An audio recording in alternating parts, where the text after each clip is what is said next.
Gadewch i ni weddio. Diolch yn y Dio Dduw unwaith eto mae fraint o cael dod ger dy fron. I ni'n cyflwyno'n hoedfaith ofal. Tydyn plith tywallt ysbryd arnom. I ni'n gofyn hyn o trwy enw a ceiddiant ein harglwydd Iesu Grist. Amen. Croeso'n gwasanaeth ar ôl yr oedfa fe fydd na baned drws nesaf yn y neuadd. Fydd ein hoedfa nesaf pnawn Sul ym hanner awr 3. Fe fydd ein cyfarfod gweddi misol sy'n cael ei gynnal ar y drydedd nos Iau o bob mis yn cael ei gynnal Mehefin y 4 ar 15, Mehefin 19 am hanner awr 7 drws nesaf yn y neuadd. Os dymunwch chi gyfrannu tuag at yr achos, mae plat ar gyfer y casgliad yng nghefn y capel. Dewch ni ddechrau'n gwasanaeth trwy ganu emyn rhif 297, caid trefn i faddau pechod yn yr iawn. 297 gen i sefyll uwch hynny.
Dawn darlleniad heddi o'r salmau, y bedwaredd salm, salm 4 ac yn dechrau yn yr adnod gyntaf.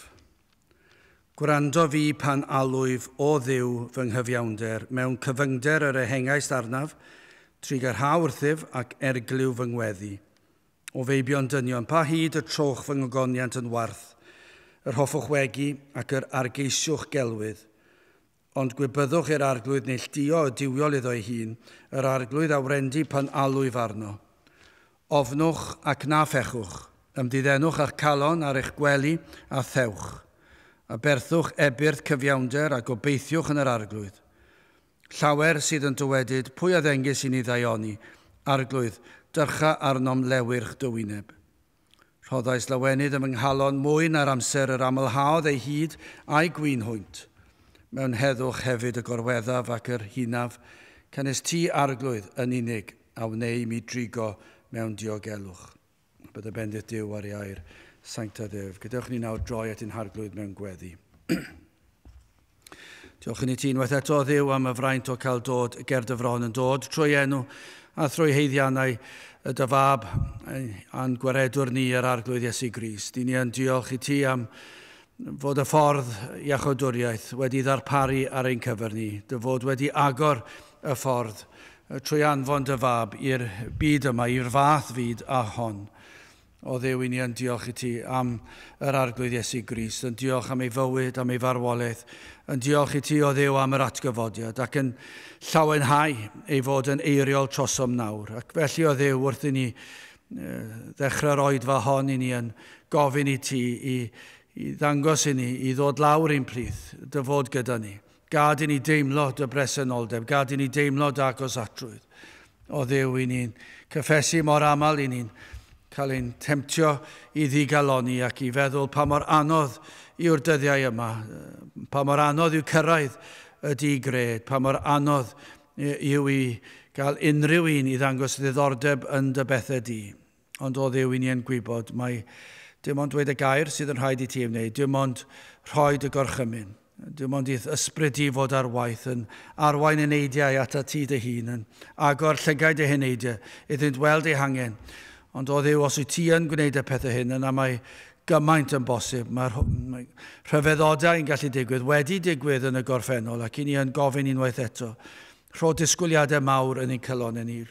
Rho baich i ni am eneidiau, rho baich i ni am y wlad hon a gwledydd y byd. O Dduw, a rho y disgwyl yna yn ein cylonau, bob tro i ni ddod i'th gwmniaeth di, a byddwn ni'n dod yn disgwyl, cael cyfarfod ath ydi, i ddisgwyl y bydd ein cylonau ar dan, ac yn dygeisio di gyda'n holl nerth. O Dduw tyrd, helpa ni, ni'n cyffesu i ni mor wan, i ni'n crwydro mor aml, hyd yn oed pan mewn oedfa, i ni'n gallu crwydro yn ein meddyliau, mae blinder yn dod, pethau i ni'n poeni amdano o Dduw, ac mae'r un drwg yn dod ac yn ein hatgoffa ni o'r cyfan.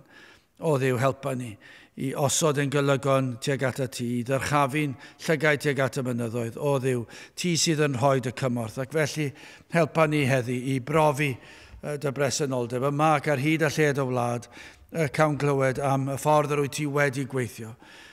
Dy fod ti wedi dod â un enaid o leia o dywyllwch i eleini, ond ni'n gofyn am fwy na hyn, a cawn weld dyddiau lle bydd na torfeidd fawr yn dod i ti unwaith eto, ac yn ceisio dy wyneb, ac yn cael weld effaith hyn ar y gymdeithas. O Dduw tyrd, bendithio ni nawr, helpa ni yn ein haddoliad, helpa ni i geisio ti, helpa ni i ddyrchafu dy enw, goriwch pob enw arall. Felly ni'n gofyn i ti ddiogelu'n hamser, cadw yr un drwg i ffwrdd.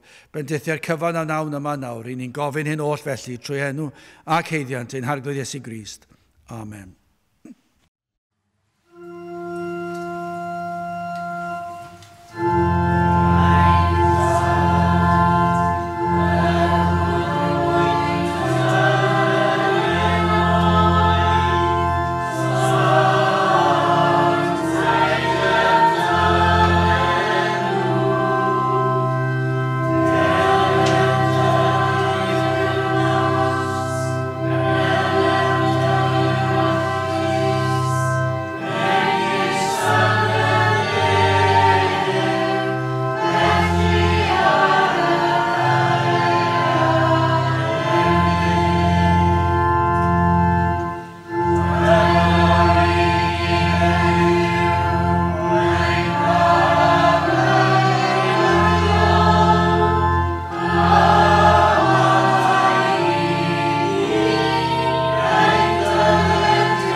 Dewch ni nawr ganu emyn rhif 486 o Iesu mawr, Rhodanian bir i eiddyl gwan mewn anial dir. 486 gewn ni sefyll i'w chanu.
Bydda wy'n testyn heddiw o'r salmau, bedwaredd salm, ac adnodau 4 a 5.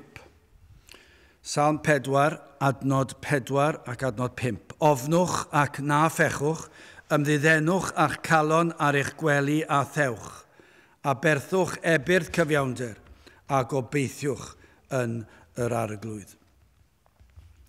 Tybed sawl un sydd wedi dod i oedfa a meddwl, ar ddechrau'r oedfa a meddwl nad yw'r oedfa hon yn berthnasol iddyn nhw.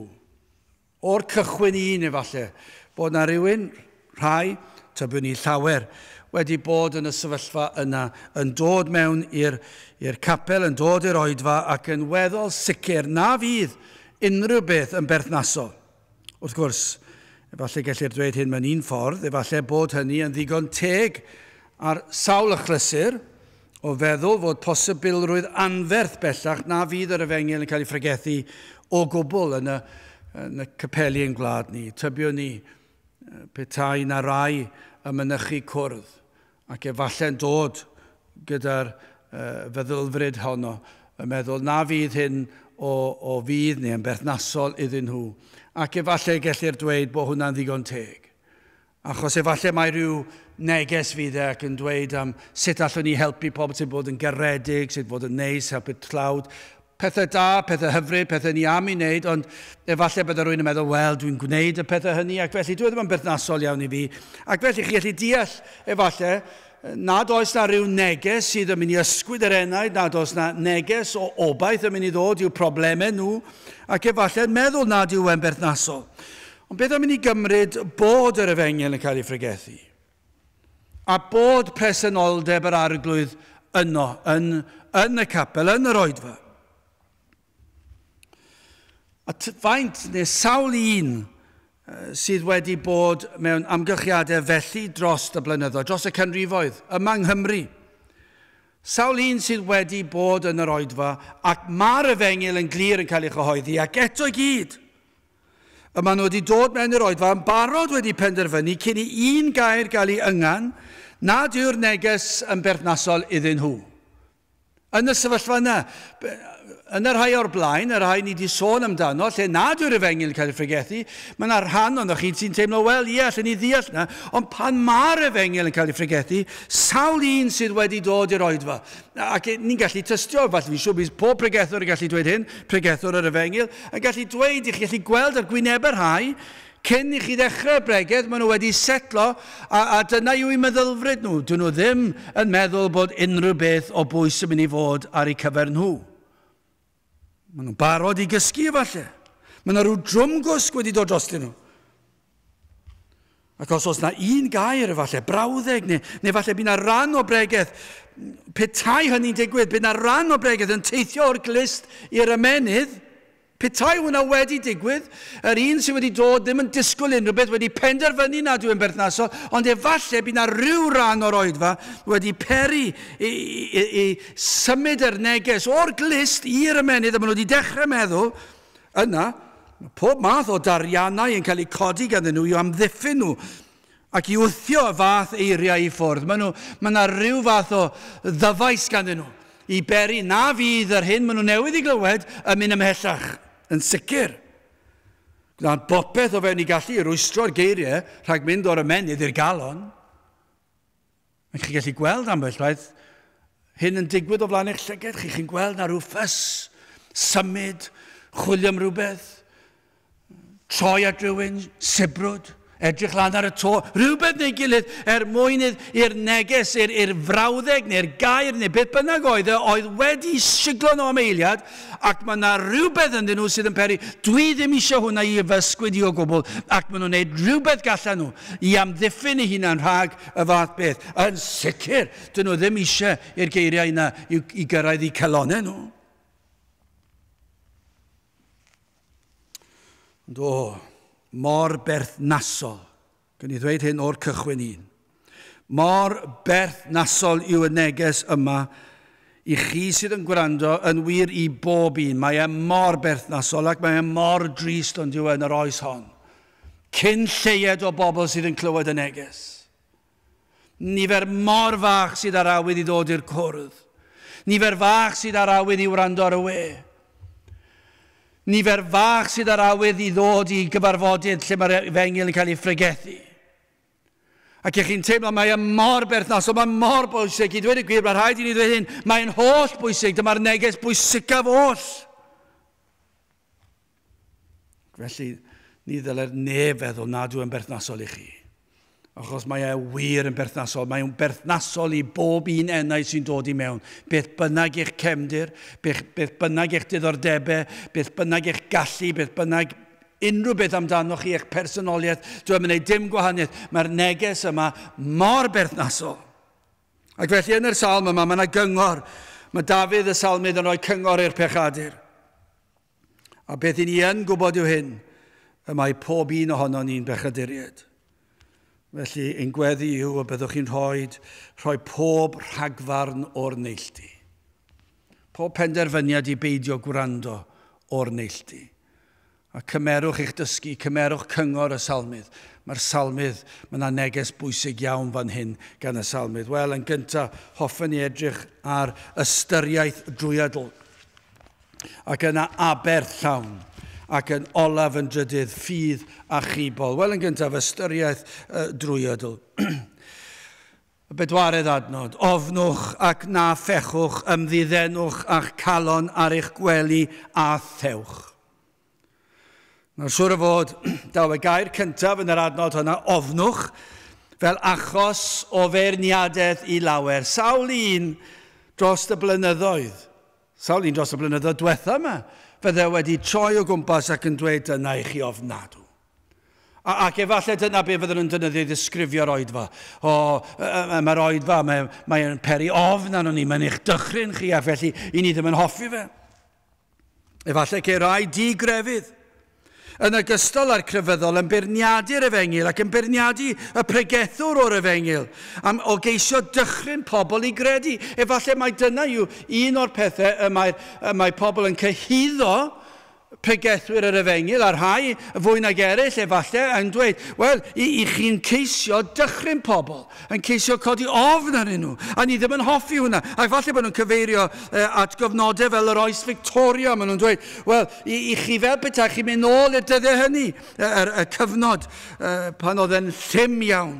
Yr oedd disgyblaeth yn y catref yn llym ac efallai disgyblaeth yn yr ysgolion ac o fewn cymdeithas yn llym ac yn galed, yn hearnaidd.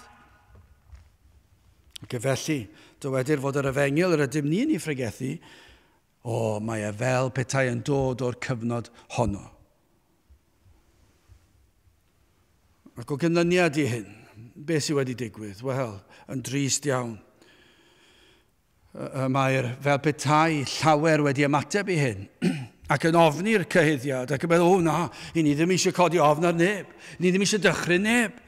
Ac felly ceir rhyw fath o efengyl cyffyrddus, cyfeillgar, yn siarad yn dyner iawn. Nid bod unrhyw beth o'i le siarad yn dyner, mae yna le i siarad yn dyner, ond mae yna le i godi ofn hefyd yn does na nôl gair Duw, ond mae y bron iawn gellir dweud yn y byd efengyledd yn sicr, ac yn bob agwedd arall o grefydd, mae'r rhedeg i ffwrdd o'r elfen honni. Ni ddim eisiau neb yn beirniadu ni o ddychryn neb.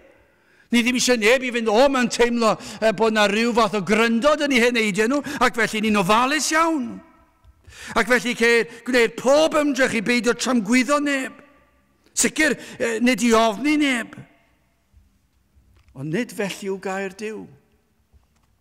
Nid felly'r salmau. Dywed Dafydd yn ddigon clir yma, a thrwy gydol y salm, bod yna le i ofni. Bod yna le i grynu hyd yn oed. Na beth awn ni'n cael gweld mwy o hyn yn yr oes hon. Dyna beth sydd angen. Mae'n ors mor ofnadw, mor dywyd, mor falch. Mae angen i ddyn i dechrau crynu ac i ofni.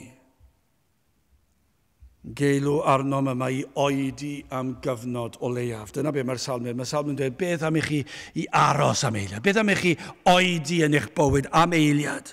Yn eich bywyd prysur? Mewn byd prysur, lle mae yna gymaint sydd yn llenwi'n hamser ni. Cymaint o bethau i'w wneud, i'w mwynhau. Mae bron iawn o wir nawr. Mae hyd yn oed Sul yn dod o'r rhy brysur, hyd yn oed Cristnogion i fedru rhoi amser i ddod i'r capel. Yn sicr yn y byd, does dim amser gyda nhw'r ddi Sul, mae pob math o beth yn digwydd ar y Sul. Chwaraeon o bob math, clybiau chwaraeon o bob math, tripiau teulu, pob math o bethau, rhaglenni ar y teledu. Mae'r Sul wedi cael, mae'n mor llawn o bethau, does dim amser gan neb i roi i ddod i di'r arglwydd. Mae'n gymaint o sŵn a miri yn y byd. A mae hwnna i gyd cyn y penwythnos, pan da'r penwythnos, yna mae'r amser i chwarae wedi dod, a mwynhau adloniant. A felly dyma beth mae Dafydd y Salm yn dweud, arhoswch am eiliad, yng nghanol prysurdeb y chwarae, a phrysurdeb y gweithio, a phrysurdeb y casglu arian. Arhoswch am eiliad, oedwch am gyfnod byr o leiaf, ystyriwch rhai gwirioneddau, ystyriwch meddyliwch, oedwch y chwarae a'r pechu. Y cynllunio diri sydd yn eich calon, mae'r salmydd yn gwybod, mae dyn wrthi'n cynllunio dydd a nos. Cynllunio sut allai lwyddo. Llwyddo ym ngwaith i. Dyna be mae dyn, mae'r salmydd yn gwybod hyn. Dim syndod yn dweud, oedwch am eiliad, arhoswch ar eich gwely, meddyliwch, ystyriwch, myfyriwch dros y pethau yma. Tra bod rhai yn cynllunio sut allai wella yn y gwaith, sut allai ddringo'r ysgol yn y gwaith, neu llwyddo am ymhlyserau, sut fedrai fod yn fwy poblogaidd, canolbwyntio ar fy ngwisg, pa ddillad, pa olwg ar fy ngwalltu, pob math o bethau. Mae rai fi fynd i'r gampfa, mae rai fi cael y corff mewn i'r siap cywir, yn enwedig ar gyfer y haf. Chi'n clywed pobl yn dweud hyn, mae rai fi fod yn barod ar gyfer yr haf, i fi wisgo dillad, fydd yn dangos i mi pa mor i'r byd, pa mor smart ydw i. A mae'r holl gynllun, mae'n cymryd lot o waith ond dwi. Ofalus be chi'n bita, ofalus be chi'n gwisgo, ofalus faint o marfer corff chi'n cael, ac mae'r gymaint ar ei gwlau yn y nos yn meddwl. Maen nhw wedi bod trwy'r dydd yn ganol prysurdeb y byd, ac nawr mae amser, dwi'n meddwl, be maen nhw'n gwneud? Maen nhw'n cynllunio sut fedrai wella fy hun. Nid gwella fel person, ond gwella fy llwyddiannau, fy mhleserau. Hynny mae yna fwy na gynllunio, mae yna gynllunio manwl yn digwydd, ond dywed gair Duw. Arhoswch am eiliad, oedwch am eiliad, ystyriwch yr egwyddorion sydd y tu ôl i bob un o'ch penderfyniadau a'ch breuddwydion. Ystyriwch yn drwyadl, chi'n rhoi lot o amser, chi'n drwyadl iawn gyda'ch pleserau, gyda'ch gwaith, gyda'ch llwyddiannau chi, gyda'ch pleserau, gyda'ch adloniant, ond mae'r salm yn dweud, arhoswch, peidiwch a phechu am eiliad, ystyriwch, beth yw'r egwyddorion i chi'n seilio popeth arni. Falle bod chi'n credu bod hawl ganddoch i bleser ac i arian, ac felly dyna'r egwyddor. Mae gen i'r hawl. Dwi am lwyddo. Does dim lle gan neb arall i godi uwch ben yr ysgol uwch ben na fi. Felly mae gen i'r hawl. Falle bod eich bod yn meddwl yn uchel o'ch hunan ac yn heiddi'r parch a statws. Efallai mae dyna beth sydd yw'r egwyddor sydd yn gyrru chi. A dyna sydd tu ôl i'ch penderfyniadau a'ch dewisiadau chi. Ond dywed Dafydd, efallai tra'r eich gwely, wrth gwrs gallai fod unrhyw le. Ond yn sicr mae'r dalun yn haws i'w ddeall wrth i chi orwedd noswylio. Mae'n gyfnod yn diwedd lle ceir llonydd efallai o ddylanwadau, teulu neu gyfeillion, tra bod nhw'n cysgu, mae'n dywelwch. Mae'n gyfnod gallwch chi fanteisio ar y cyfle i ystyried materion mwyaf pwysig yr enaid. Ystyriwch, dyma beth mae Dafydd wir eisiau chi feddwl amdano. Ystyriwch fod Duw eich creawdwr. Falle'r peth cyntaf fydd rhaid i rai o'ch chi'n neud yw ystyriwch bod yna Dduw. Fod y bosibilrwydd fod na Dduw. Ac mae fe yw eich creawdwr. Ac yna ar eich gwely neu ble bynnag, ystyriwch fod y Duw yma yn gallu'ch gweld, yn gallu'ch clywed. I ddweud y gwir, mae'n gwybod pob peth. Mae di gweld y cyfan, bob un eiliad o'ch bywyd. Mae di clywed pob un gair i chi wedi nganu. Ydych chi wedi ystyried hynny erioed? Ydych chi wedi ystyried hyn, fod Duw yn bresennol pob man. Fel mae'r mynydd yn dweud, mae Duw yn llond pob lle presennol pob man. Ydych chi roed wedi ystyried hynny? Ar eich gwely ystyriwch hwn, fod Duw, hyd yn oed chi sy'n proffesu, ystyriwch hyn fod Duw yn bresennol pob man. Mae'n gweld y cyfan, mae'n clywed y cyfan, mae'n gwybod beth sy'n ei meddyliau ni hyd yn oed. Mae'n deall beth yw'n cymhelliad i wneud unrhyw beth. Mae'n gwybod y cyfan, ein hanes ni, mae'n gwybod ein dyfodol ni. Ac ystyriwch hwn, dyma beth mae Dafydd am i chi ystyried, fod na ddiw, fod yn holl, bod e'n gallu gweld pob dim, clywed pob dim, a'i fod fy mynd i'ch barnu chi. Hwn fydd y barnwr, a mae hwn yw'r holl alluog. Ac os nad yw hyn yn peri chi ddod a pharchedig ofn, os nad yw hwn yn achosi cryndod yn yr enaid, o gofio'r hyn oll a gwneithwch chi yn erbyn ei air. O feddwl mae'r hyn a ddywedwch trwy'ch bywyd eich chwante, bod nhw oll yn hysbys ger ei fron ef. Ac nad yw wedi colli dim, nad yw ddim yn anghofio dim chwaith. Ond nid dyma pa mae'r salmydd yn dweud ofnwch a thewch. Falle bod y tewch yn bwysig hefyd. Mae'n gormod o siarad yn does. Mae pawb yn meddwl bod gan nhw'n hawl i weiddi allan i barn. Wel, am eiliad o flaen Duw byddwch chi yn oedi. Byddwch chi'n ofni dod i'w bresenoldeb e. A byddwch chi'n dawel am gyfnod. Ac ystyried mai dyma'r Duw y byddwch yn sefyll ger ei fron rhyw ddydd, y mae e'n fater dychrynllyd. Hwn yw'r un fydd yn gallu anfon eich enaid i golledigau tragwyddol. Mae hwnna'n fater i'w ofni ond yw e. Fyddwn ni'n dod wyneb yn wyneb, dychmygwch be fydd y fel, i ddod wyneb yn wyneb a Duw, a'i weld e fel barnwr, a byddwch chi'n gweld yr eiliad yna o flaen llygad eich meddwl chi, a byddwch chi'n ystyried fydd adeg yn dod, a mae'n mynd i ddod yn gloi, ond mae bywyd yn hedfan. Mae'n hedfan heibio. Dwi ddim yn gwybod ble ath y ddegawd diwetha, mae wedi mynd mor gloi, a dwi'n gwybod hyn, os cael fyw am 10 mlynedd arall, bydd hwnna'n hedfan heibio hefyd, ac os 10 mlynedd arall, bydd hwnna wedi dod ar ein pennau ni cyn i ni droi o gwmpas. Ac yna yn rhagwyddoldeb. Ac dyna beth sy'n wir i bob un. Mae bywyd yn hedfan. Ac mae'n mynd yn gloi. Ac fe ddaw dydd pan fydd amser yn dod i ben a fyddwch chi yn rhagwyddoldeb. Mae'r rhain yn faterion i'w hofni. Ofnwch bod chi'n mynd i ddod i bresenoldeb eich creawdwr. Ond hefyd ystyriwch hyn. Ystyriwch ei ddaioni, ei gariad, a'i drigaredd, ystyriwch y pethau hynny hefyd. Achos pa mae'r arglwydd yn ei air yn rhybuddio chi ofni, mae hwnna yn llawn cariad. Mae hwnna'n golygu fod e'n llawn trigaredd, mae'n rhoi rhybudd i chi. Cyfle i chi ystyried ac wedi farhau tra bod cyfle ac i ddod ato. Dyna beth sydd yn hyfryd yn sy'n mor gyffroes pan ni'n dod ar draws adnodau fel hyn sydd yn dychryn chi, a mae angen i chi cael eich dychryn. Mae angen i'ch siglo chi. Yn eich trwmgws chi mewn sefyllfa, yn eich cyflwr o farwolaeth ysbrydol. A dyna beth sydd angen, mae angen i'ch deffro chi a peri chi ofni i ddod i bresenoldeb yr arglwydd. Ond nid dyna beth sy'n hyfryd pan chi'n darllen am gyfnodau diwygiadau lle mae presenoldeb yr arglwydd yn llenwi'r lle. Ac mae yna rhywbeth brawychus am y peth, mae rhywbeth hyfryd hefyd. Ond dim syndod bod y salmydd yn dweud ofnwch. Ofnwch ac na phechwch. Ymddiddenwch a'ch calon ar eich gwely, a thewch. Mae gyda chi ni symud ymlaen.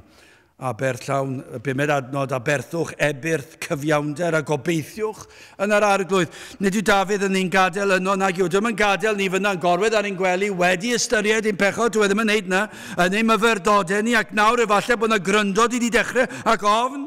Am greulon bydde hynny, petai Dafydd neu'r ysgrythyr yn gadael ni fyna.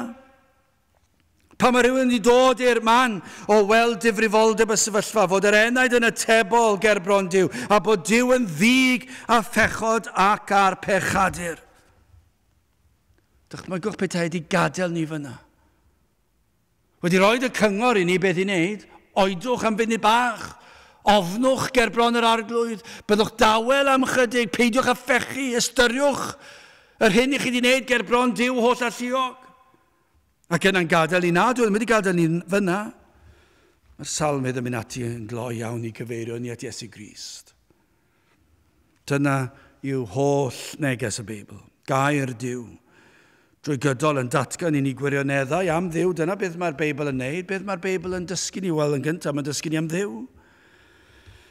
Gwirioneddau dylai achosi i'r enaid i ofni pan ni'n meddwl am Dduw. Yna mae gair Duw yn dangos I ni mae pechaduriad ydyn ni sydd yn atebol ger bron Duw. Ond hefyd mae'n cyhoeddi yr hyn a wna Duw I ddelio a'n pechod. Dyna yw y neges y Beibl.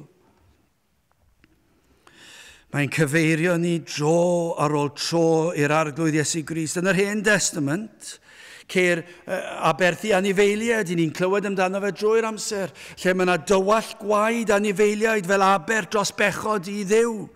A rhoddir y dwylo ar ei nifael, ac felly I ni'n cael y darlun yma o aberth, a bod tywall gwaed.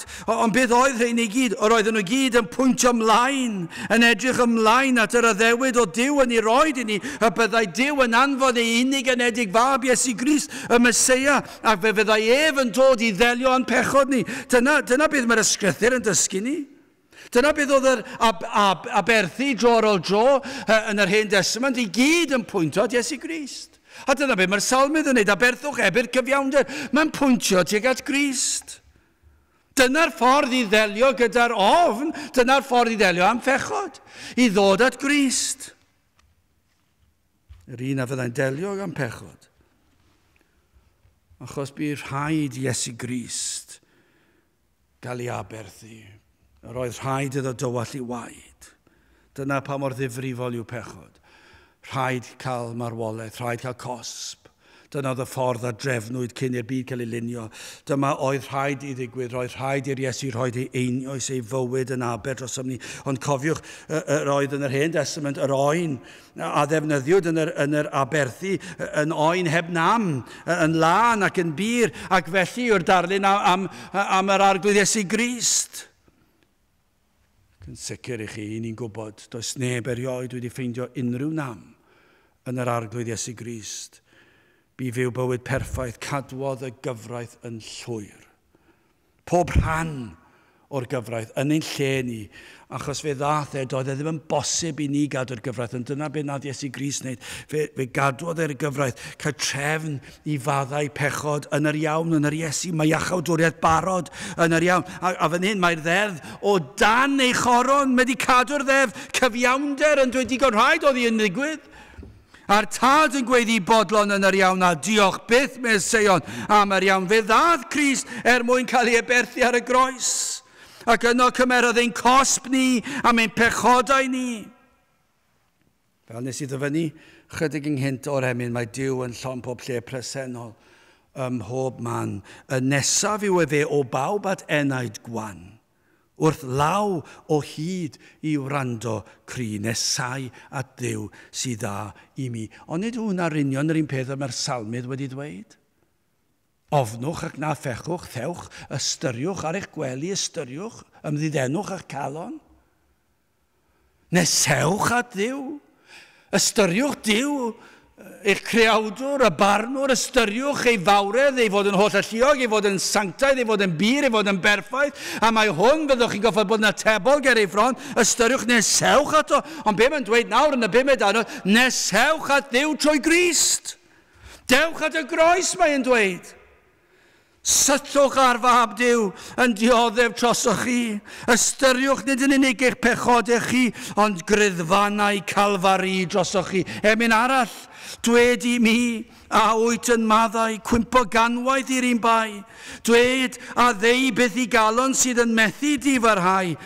Beth yw pwysau'r beiau mwyaf? Wyt yn maddau o bari. Pa un drymaf yw fy mhechod a'i gryddfannau Calfari. Dyna I chi'r baich. Ystyriwch gryddfannau Calfari. Ystyriwch eich pechod hefyd. A gyrodd Iesu I Galfaria. Ystyriwch y gryddfan bu ar y groes. Ystyriwch ei ddwylo pur ar led. Ystyriwch ein oll. Dyna beth mae salmydd am I chi ystyried. Dewch at Grist.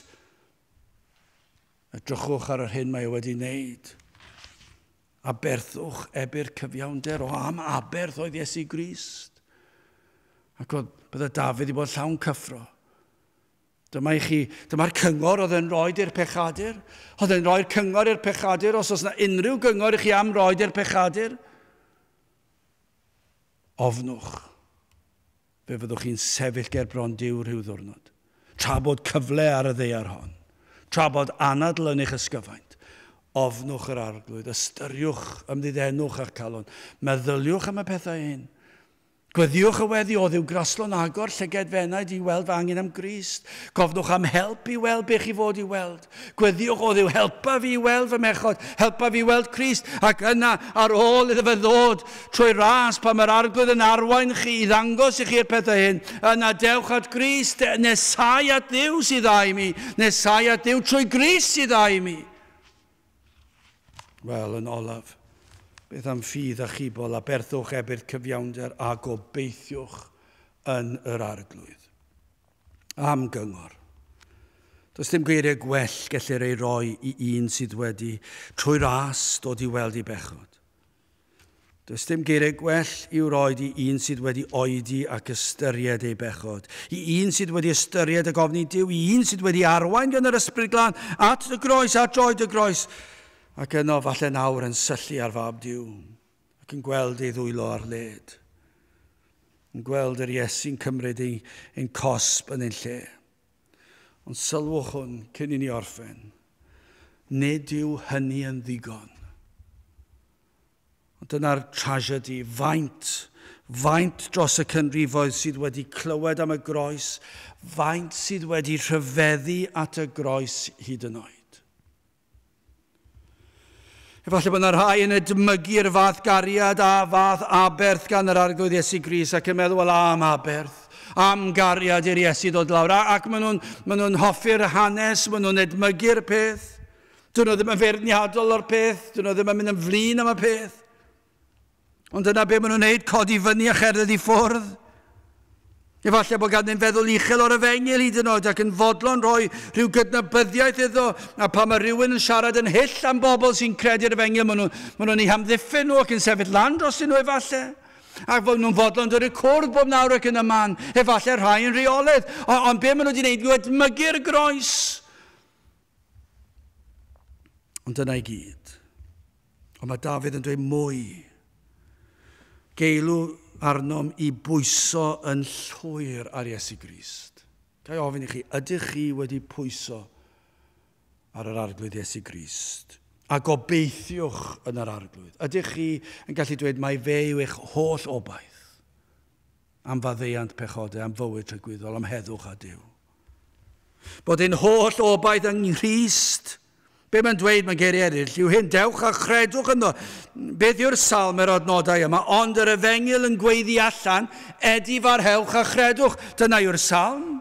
Dyna yw'r neges. Dyna beth mae Dafydd yn dweud. Mae wedi herio'r byd ar y cychwyn. Mae wedi ar ddechrau'r salm wedi gwneud y pethau hyn. Mae wedi galw ar ei Dduw i'w helpu fe, i'w rando.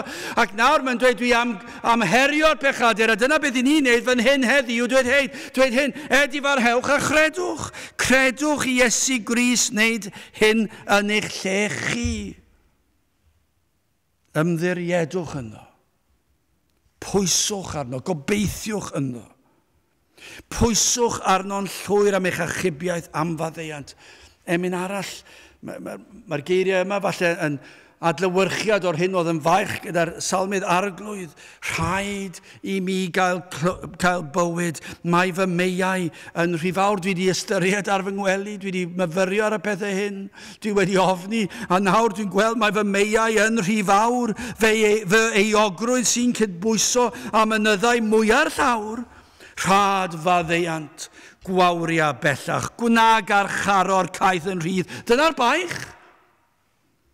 Fi'n ymdreiglo mewn tywyllwch nawr i weled golau'r dydd. Ond nid dyna yw tystiolaeth y Cristion. Ond nid dyna'r cyngor, yma'r salmydd yn dweud, gweddiwch y gweddiau yma, dewch fel hyn, a dyna beth sydd yn digwydd pan i chi yn myfyrio ac yn galw ar yr arglwydd i ddangos i chi'ch pechod ac i ddod at Grist.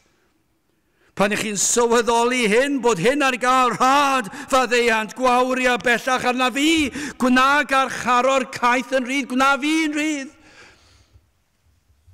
Dwi wedi bod mewn tywyllwch, gad i mi weld goleini'r efengil, a'r rhai sydd yn dod felly. O, mae'r addewidion i'r rheini, mor hyfryd trwy gydol yr ysgrythur. Un o'r fy hoff addewidion yw hyn, yr sawl a ddaw felly na fyddant byth yn cael ei gwrthod. Ond, does ddim eisiau mynd yn bell iawn, edrychwch ar y salm hon o'n blaen ni, adnodau 7 a 8. Dyma'r addewidion. Pan mae rhywun yn dod fel hyn, rhoddais lawenydd yn fy nghalon, mwy na'r amser yr amlhaodd ei hyd a'i gwyn hwynt. Mewn heddwch hefyd y gorweddaf, ac yr hinaf, canis ti arglwydd yn unig, a wneu i mi drigo mewn diogelwch. Diogelwch trwy gydol bywyd, fydd yn ein cadw ni'n harwain ni. Yn agos at ond diogelwch i dragwyddoldeb. Am addewidion. Bendithion yr efengil, mae ddeiant pechodau, dewch at Grist. Cymerwch y cyngor am gyngor. Ofnwch ac na phechwch. Ymddiddenwch a'ch calon ar eich gwely, a thewch, a berthwch ebyrdd cyfiawnder, a gobeithiwch yn yr arglwydd. Gadewch i ni weddio.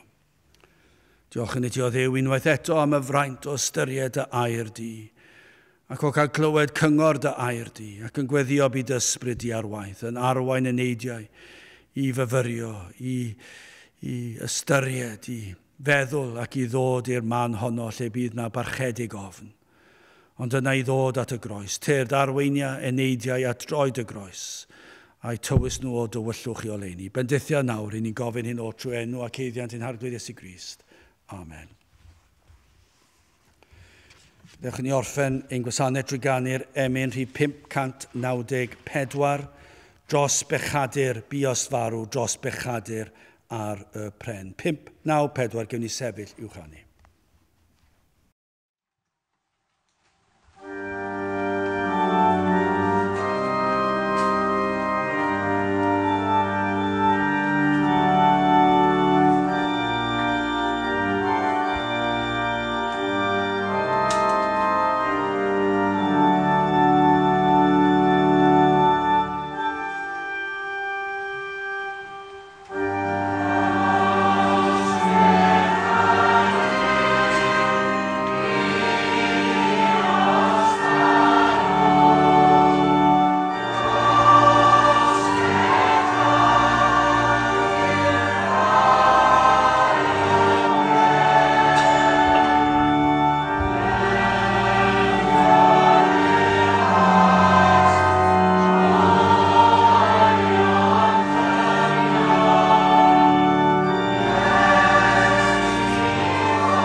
A nawr bydde di ras ein harglwydd Iesu Grist a chariad Duw a chymdeithas yr Ysbryd Glân fod gyda chwi oll hyd byth. Amen.